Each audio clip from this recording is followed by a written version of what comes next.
Assalamualaikum warahmatullahi wabarakatuh. Selamat pagi semuanya, salam sejahtera bagi kita semua. Kami dari kelompok 4 izin mempresentasikan mengenai kesehatan reproduksi, yaitu mengenai peraturan pemerintah nomor 61 tahun 2014 tentang kesehatan reproduksi. Sebelum memasuki materi, saya ingin memperkenalkan anggota kelompok terlebih dahulu. Yang pertama ada Alfaka Ramadan, yang kedua ada Dea Risma Pramestasari, yang ketiga ada Zakwan Hamzah Rubit Yusuf, yang keempat ada Fariza Eki Putri Rahmadita, yang kelima ada Hazna Adelia Hidayat, yang keenam ada Lintang Pakerti, yang ketujuh ada Lovina Jayanti, dan yang terakhir ada Retno Pembayun. Selanjutnya ada daftar bab. Yang pertama ada ketentuan umum. Selanjutnya ada tanggung jawab pemerintah dan pemerintah daerah. Yang ketiga ada pelayanan kesehatan ibu. Yang keempat indikasi kedaruratan medis dan perkosaan sebagai pengecualian atas larangan aborsi. Dan yang kelima ada reproduksi dengan bantuan atau kehamilan di luar cara alamiah. Yang keenam pendanaan, dan yang terakhir ada pembinaan dan pengawasan. Selanjutnya akan dijelaskan oleh teman saya. Di sini saya akan menjelaskan tentang bab 1, yakni ketentuan umum.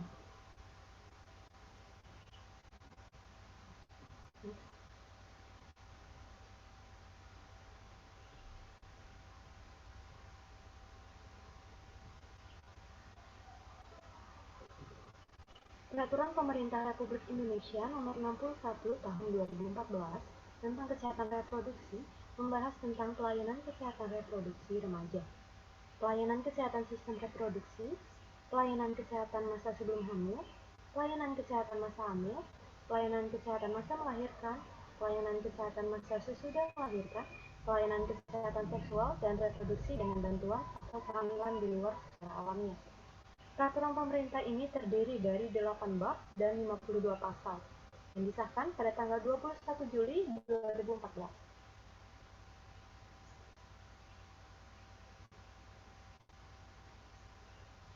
Kesehatan reproduksi adalah keadaan sehat secara fisik, mental, dan sosial secara utuh, tidak semata-mata bebas dari penyakit atau kecacatan yang berkaitan dengan sistem, fungsi, dan proses reproduksi. Sementara itu, kesehatan reproduksi adalah keadaan sehat secara fisik, mental, dan sosial secara utuh, tidak semata-mata bebas dari penyakit atau kecacatan yang berkaitan dengan sistem, fungsi, dan proses reproduksi.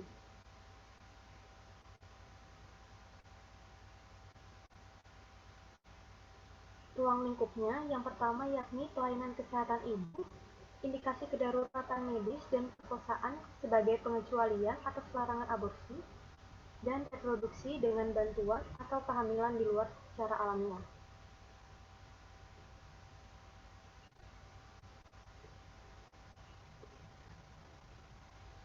Tujuannya, yang pertama yakni menjamin pemenuhan hak kesehatan reproduksi setiap orang yang diperoleh melalui pelayanan kesehatan yang bermutu, aman, dan dapat dipertanggungjawabkan. Yang kedua yakni menjamin kesehatan ibu dalam usia reproduksi agar mampu melahirkan generasi yang sehat dan berkualitas serta mengurangi tingkat kematian ibu. Selanjutnya akan dijelaskan oleh rekan saya. Baik, di sini saya akan menjelaskan tentang bab 2, yakni tanggung jawab pemerintah dan pemerintah daerah. Next. Seperti yang saya jelaskan tadi, bab 2 membahas tentang tanggung jawab pemerintah dan pemerintah daerah dalam hal kesehatan reproduksi. Mereka bersama-sama menjamin terwujudnya kesehatan reproduksi. Kali ini saya akan membahas tentang tanggung jawab pemerintah pusat, pemerintah provinsi, dan kabupaten serta kota. Yang pertama yakni tanggung jawab pemerintah pusat, yaitu penyusunan kebijakan upaya kesehatan reproduksi dalam lingkup nasional dan lintas provinsi, penyediaan sarana pelayanan kesehatan yang aman, bermutu, dan terjangkau reproduksi, pembinaan dan evaluasi manajemen kesehatan reproduksi yang meliputi aspek perencanaan, implementasi, monitoring, dan evaluasi dalam lingkup nasional dan lintas provinsi. Selanjutnya, pembinaan sistem rujukan, sistem informasi, dan sistem surveillance kesehatan reproduksi dalam lingkup nasional dan lintas provinsi.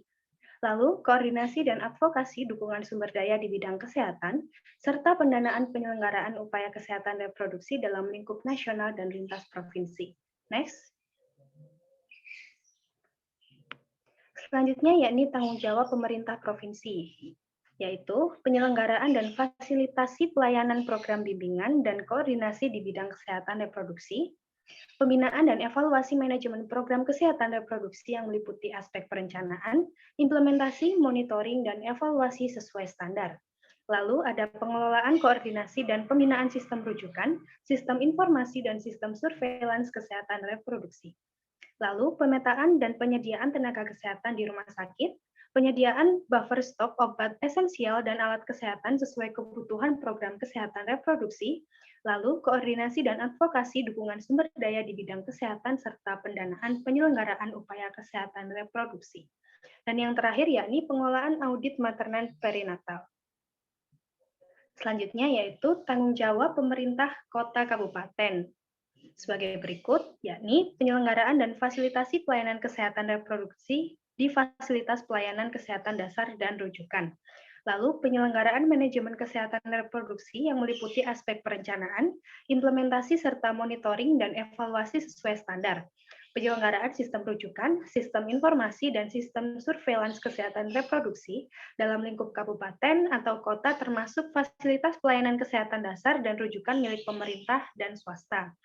Selanjutnya, yakni pemetaan dan penyediaan tenaga kesehatan di rumah sakit, lalu pemetaan dan penyediaan tenaga dokter, bidan, dan perawat di seluruh puskesmas. Selanjutnya, pemetaan dan penyediaan tenaga bidan di desa bagi seluruh desa atau kelurahan di kabupaten atau kota, termasuk penyediaan rumah dinas atau tempat tinggal yang layak bagi bidan di desa. Lalu penyediaan obat esensial dan alat kesehatan sesuai kebutuhan program kesehatan reproduksi. Selanjutnya, penyediaan sumber daya di bidang kesehatan serta pendanaan penyelenggaraan upaya kesehatan reproduksi. Dan yang terakhir yakni penyelenggaraan audit maternal perinatal. Penjelasan selanjutnya akan dilanjutkan oleh rekan saya. Selanjutnya yaitu bab 3. Pada bab 3 ini membahas tentang pelayanan kesehatan ibu. Next. Pada bab 3 ini terdapat 5 bagian. 1. Bagian umum. Pada bagian 1 terdapat penjelasan secara umum mengenai hak ibu untuk mendapatkan pelayanan kesehatan. Penjelasannya meliputi 1. Pelayanan kesehatan ibu dilaksanakan melalui pendekatan promotif, preventif, kuratif, dan juga rehabilitatif. 2. Pelayanan kesehatan ibu dilakukan sedini mungkin, dimulai dari masa remaja sesuai dengan perkembangan mental dan juga fisik ibu. Ketiga, setiap perempuan berhak mendapatkan pelayanan kesehatan ibu untuk mencapai hidup sehat dan mampu melahirkan generasi yang sehat dan berkualitas, serta mengurangi angka kematian ibu. Next. Bagian 2 pada bab 3 ini yaitu pelayanan kesehatan reproduksi remaja. Pelayanan kesehatan reproduksi remaja diberikan dengan menggunakan penerapan pelayanan kesehatan peduli remaja. Pemberian pelayanan harus disesuaikan dengan kebutuhan tumbuh kembang serta masalah pada remaja dengan memperhatikan beberapa hal. Contohnya, keadilan dan kesetaraan gender, moral, nilai agama, dan pengembangan mental. Pelayanan kesehatan reproduksi remaja dilakukan melalui komunikasi, informasi, edukasi, konseling, dan juga pelayanan medis. Tujuan pelayanan kesehatan reproduksi remaja mencegah dan melindungi remaja dari perilaku seksual beresiko dan perilaku beresiko lainnya berpengaruh terhadap kesehatan reproduksi. Kedua, mempersiapkan remaja untuk menjalani kehidupan reproduksi yang sehat dan bertanggung jawab. Next. Bagian 3 yaitu pelayanan kesehatan masa sebelum hamil, persalinan, dan sesudah melahirkan. Pelayanan kesehatan masa sebelum hamil meliputi pemeriksaan fisik, imunisasi, dan konsultasi kesehatan pada tenaga kesehatan yang ahli di bidangnya. 2. Pelayanan kesehatan masa hamil. Pelayanannya diberikan dalam bentuk pelayanan antenatal. Pelayanan ini dilakukan minimal 4 kali pada masa kehamilan. Pelayanan kesehatan masa sesudah melahirkan. Pelayanan ini meliputi pelayanan nifas, pelayanan yang mendukung pemberian ASI eksklusif, serta pelayanan pola asuh anak di bawah 2 tahun.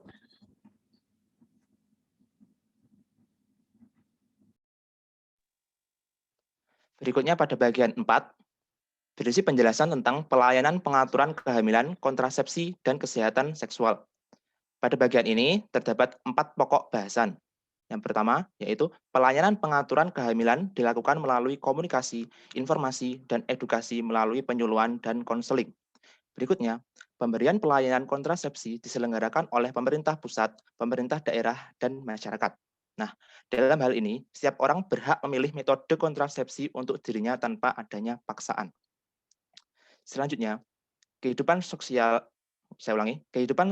yang sehat meliputi kehidupan seksual yang terbebas dari infeksi menular seksual, terbebas dari disfungsi dan gangguan orientasi seksual, terbebas dari kekerasan fisik dan mental, mampu mengatur kehamilan, dan sesuai dengan etika dan moralitas.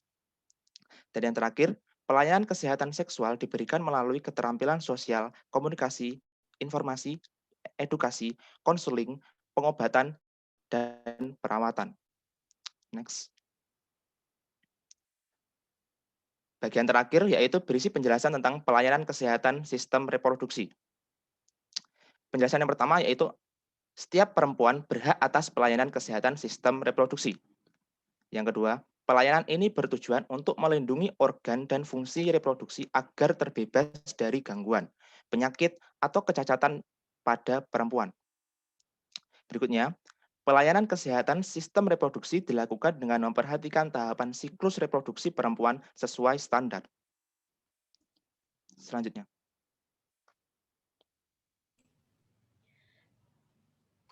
Bab 4. Pada bab 4 ini menjelaskan tentang indikasi kedaruratan medis dan perkosaan sebagai pengecualian atas larangan aborsi. Selanjutnya.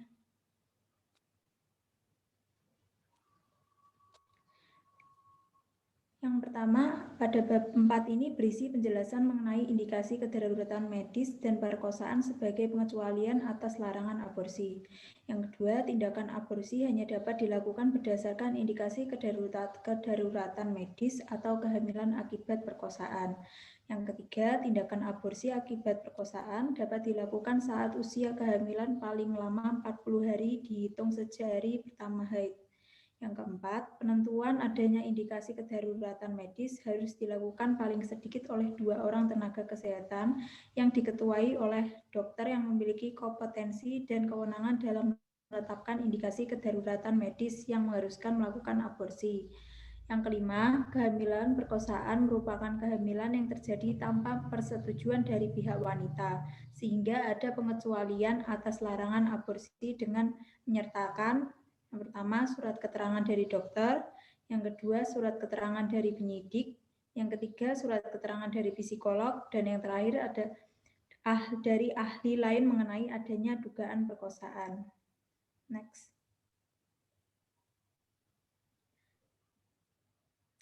Selanjutnya, aborsi berdasarkan indikasi kedaruratan medis dan perkosaan harus dilakukan dengan aman, bermutu, dan bertanggung jawab, yaitu dengan dilakukan oleh dokter yang sesuai dengan standar, dilakukan di fasilitas pelayanan kesehatan yang memenuhi syarat yang diterapkan oleh Menteri.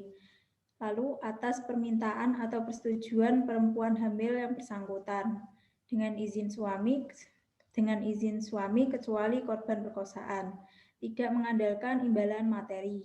Tidak aborsi berdasarkan indikasi kedaruratan medis dan kehamilan akibat perkosaan hanya bisa dilakukan setelah melalui konseling. Konseling yang dimaksud adalah konseling pratindakan dan diakhiri dengan konseling pasca tindakan yang dilakukan oleh konselor. Lalu, setiap pelaksanaan aborsi wajib dilaporkan kepada Kepala Dinas Kesehatan Kabupaten atau Kota dengan tembusan kepada Kepala Dinas Kesehatan Provinsi. Next. Kemudian bab 5 yang menjelaskan tentang reproduksi dengan bantuan atau kehamilan di luar cara alamiah. Pada bab ini menjelaskan tentang berproduksi dengan cara yang tidak alamiah. Cara reproduksi yang dilakukan menggunakan teknologi modern dan tidak menyimpang dengan norma agama, contohnya program bayi tabung. Program seperti itu harus dilakukan oleh tenaga kesehatan yang berkompeten dan memiliki wewenang. Dalam melakukan program bayi tabung, pasangan suami istri harus memenuhi syarat terlebih dahulu. Di antaranya, telah dilakukan pengelolaan infertilitas dengan tepat, terdapat indikasi medis, memahami prosedur konsepsi buatan secara umum, mampu atau cakap memberikan persetujuan tindakan kedokteran, mampu membiayai prosedur yang dijalani, kemudian mampu membesarkan bayinya, dan cakap secara mental. Kemudian lanjutan, pelayanan reproduksi dengan cara tidak alamiah perlu adanya konseling sebelum melaksanakan program. Jika adanya kelebihan embrio saat berlangsungnya proses, embrio harus disimpan sampai lahirnya bayi hasil reproduksi dengan cara tidak alamiah tersebut. Kemudian dapat diperpanjang selama 1 tahun atas keinginan pasangan yang bersangkutan. Hal yang harus diperhatikan adalah kelebihan embrio tidak boleh ditanam jika pasangan tersebut cerai atau ditanam di rahim perempuan lain. Selain itu, reproduksi dengan bantuan atau kehamilan di luar cara alamiah dilarang untuk tujuan memilih jenis kelamin anak yang akan dilahirkan, kecuali dalam hal pemilihan jenis kelamin untuk anak kedua dan selanjutnya. Bab 6 tentang pendanaan. Bab ini menjelaskan tentang pendanaan untuk kesehatan reproduksi. Pendanaan yang dimaksud bersumber dari yang pertama, anggaran pendapatan dan belanja negara, kemudian anggaran pendapatan dan belanja daerah, dan atau sumber lain yang sah dan tidak mengikat sesuai dengan ketentuan peraturan perundang-undangan. Selanjutnya, pengawasan. Next. Pembinaan dilakukan oleh Menteri, Gubernur, dan Bupati atau Wali Kota terhadap setiap penyelenggara kegiatan yang berhubungan dengan pelayanan kesehatan ibu, aborsi atas indikasi kedaruratan medis dan perkosaan, serta reproduksi. Tujuan pembinaan adalah untuk memenuhi kebutuhan setiap orang dalam memperoleh akses pelayanan kesehatan reproduksi, memfasilitasi dan menyelenggarakan pelayanan kesehatan, memenuhi kebutuhan masyarakat terhadap pelayanan kesehatan reproduksi sesuai dengan standar dan persyaratan, melindungi masyarakat terhadap segala kemungkinan yang dapat menimbulkan bahaya dan kesehatan dalam pelayanan kesehatan reproduksi. Pengawasan dilakukan oleh Menteri, Gubernur, dan Bupati atau Wali Kota terhadap setiap penyelenggara pelayanan kesehatan reproduksi. Selain itu, pengawasan juga dapat mengikutsertakan organisasi kesehatan yang terkait. Pengawas dapat mengambil tindakan administratif terhadap tenaga kesehatan dan fasilitas pelayanan kesehatan yang melanggar ketentuan sesuai dengan kewenangan masing-masing. Tindakan administratif dapat berupa teguran tertulis, denda administratif, serta pencabutan izin sementara dan atau pencabutan izin tetap.